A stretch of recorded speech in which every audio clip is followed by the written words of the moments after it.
crianças! Nós vamos começar mais um culto missionário e aí a gente vai falar um pouquinho hoje sobre o segundo símbolo que a gente aprendeu semana passada. Lembra da nossa música lá do início?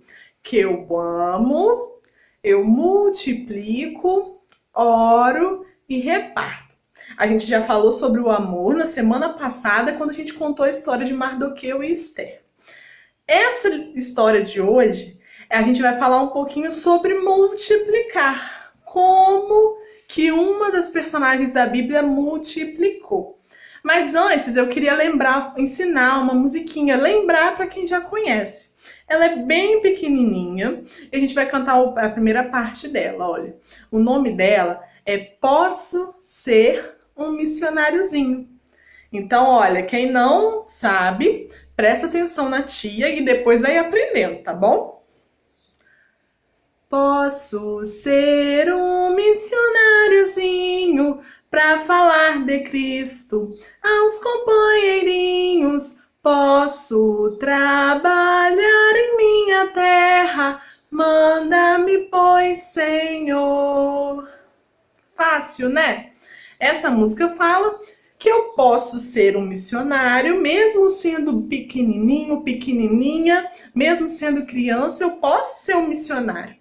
Para falar de Jesus Cristo a todos os meus colegas, a todos os meus companheiros. Posso trabalhar aqui, na minha terra, na cidade onde eu moro, no bairro onde eu moro. Eu não preciso ir para outro lugar para ser missionário. É isso que essa música fala. Dessa forma, a gente vai começar a nossa história de hoje. A nossa história de hoje fala sobre uma menina também, uma criança. E ela, a gente não sabe o nome dela porque não está escrito na Bíblia.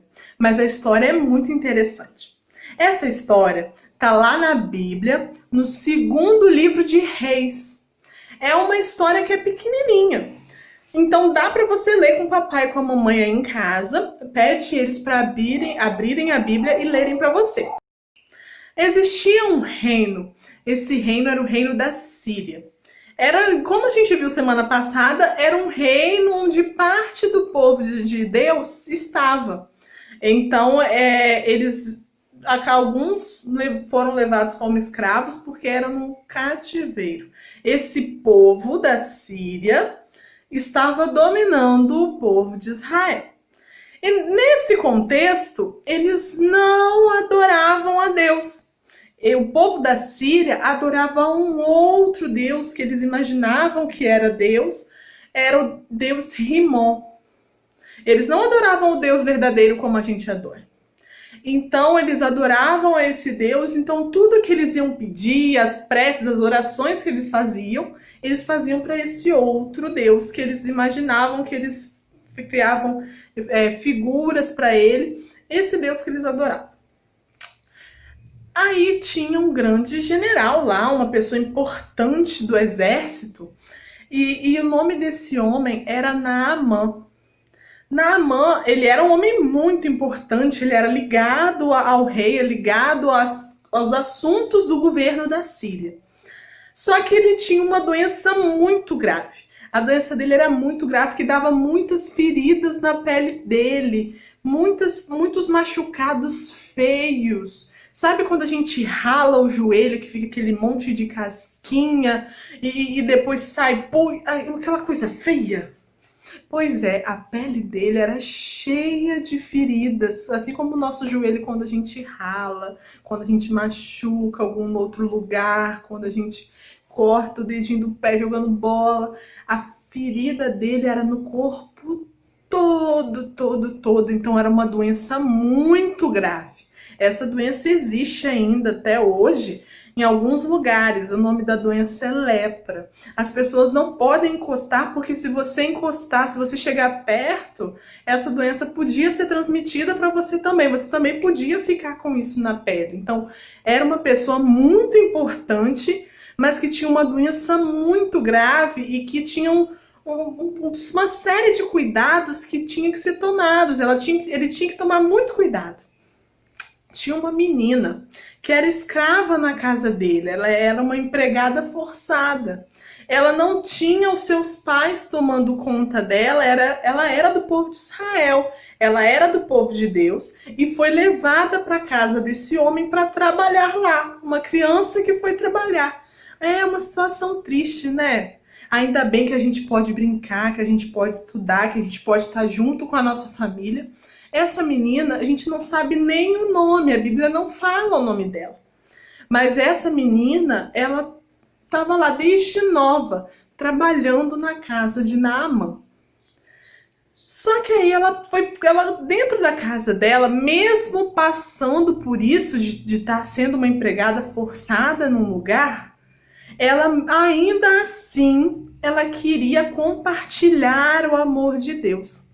Porque toda vez que ela olhava para Naamã, ela pensava: nossa, se o meu patrão, se o meu mestre conhecesse o profeta de Deus que está lá na minha terra, ele podia ser curado dessa doença. Ela, mesmo sendo escrava, ela queria ajudar o patrão dela, o senhor que ela servia. Então, por que ela pensou dessa forma? Porque ela via que a necessidade dele era que Deus fizesse um milagre. Naquela época, tinham vários homens que a gente chama de profetas.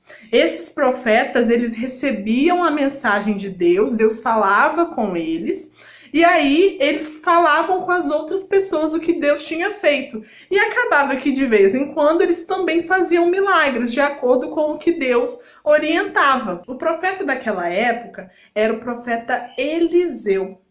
A menina foi falar com Naamã: meu senhor, você precisa conhecer o profeta Eliseu, ele é lá da minha terra e ele pode te ajudar com a sua doença. Então, Naamã saiu da sua casa com a autorização do rei e o incentivo. A sua esposa estava animando ele. Virou e falou assim: não, Naamã, vamos, vai, procura essa cura. E aí ela, com o incentivo da esposa dele e a autorização do rei, já que ele era um homem importante do exército, Naamã era um general. Então, Naamã sai da sua casa e vai até a casa do profeta Eliseu, a terra do profeta Eliseu, uma cidade chamada de Samaria. E lá ele encontra o profeta e o profeta fala que se ele quisesse ser curado, ele devia mergulhar 7 vezes no Rio Jordão, que era o rio lá de Israel. Só que Naamã não ficou muito satisfeito. Por quê? Porque o Rio Jordão, para ele achava que o Rio Jordão era sujo. Ah, mas lá perto de onde eu moro, perto da minha casa, tem tanto rio mais bonito, tanto rio mais limpo. Por que eu tenho que mergulhar logo no Rio Jordão? Mas mesmo assim ele fez. E quando ele fez pela 7ª vez, ele deu 7 mergulhos. No 7º mergulho, quando ele levantou da água, ele estava totalmente curado. E todas aquelas feridas feias no rosto dele, no corpo dele, tinham sumido. Ele estava curado daquela enfermidade. E como ele viu que aquilo que ele achava que era impossível aconteceu, ele prometeu que ele nunca mais ia adorar a outro Deus que não fosse o Deus de Israel, o Deus verdadeiro. Então, pensa, se a menina que trabalhava na casa de Naamã não tivesse falado nada com ele, porque é uma situação difícil. Ela estava lá sem o pai, sem a mãe, trabalhando, uma criança trabalhando numa casa que era, teoricamente, de um inimigo dela. A gente não pode ter inimigos, mas se a gente for pensar, é uma pessoa que pegou ela para trabalhar dentro de casa. Ela estava longe da sua terra, longe do seu povo, mas mesmo assim ela enxergou a necessidade, ela viu o que o patrão dela precisava. Então, se ela não tivesse falado nada, Naamã não seria curado e ele também não estaria adorando o verdadeiro Deus, não estaria adorando o nosso Deus. Essa menina, ela foi uma missionária naquela época, ela deu uma boa notícia. Virou para Naamã, virou para o general, falou com ele: se você procurar o homem de Deus na minha terra, isso daí vai se resolver. Então nós também podemos anunciar essas boas notícias. Nós conhecemos a maior notícia de todas, que é que Jesus morreu para nos salvar, para nos limpar dos nossos pecados, e isso vai nos levar para o céu. Nós que vamos contar essa notícia agora para as outras pessoas. Essa menina deu uma boa notícia para Naamã, para o general Naamã. Nós também vamos dar essa boa notícia para as outras pessoas, que Jesus ama cada um de nós, cada uma das pessoas, e que Ele quer nos salvar e nos levar para o céu. Legal, né? Uma menina tão pequenininha. Por isso que a gente cantou aquela música lá no início, que eu posso ser um missionáriozinho. Eu posso ser um missionário do mesmo jeito que aquela menina foi. Nós não sabemos o nome dela. Da mesma forma que nós podemos alcançar pessoas que a gente nem conhece.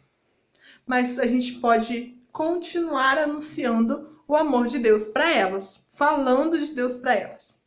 Então, a tarefa da nossa semana é, além de contar essa história para alguém, você vai ter que contar essa história para alguém. Lembra dela direitinho, pede ajuda do papai e a mamãe para ler na Bíblia e conta essa história para alguém. E a segunda tarefa é que você vai procurar uma pessoa que não conhece de Jesus e falar com ela isso.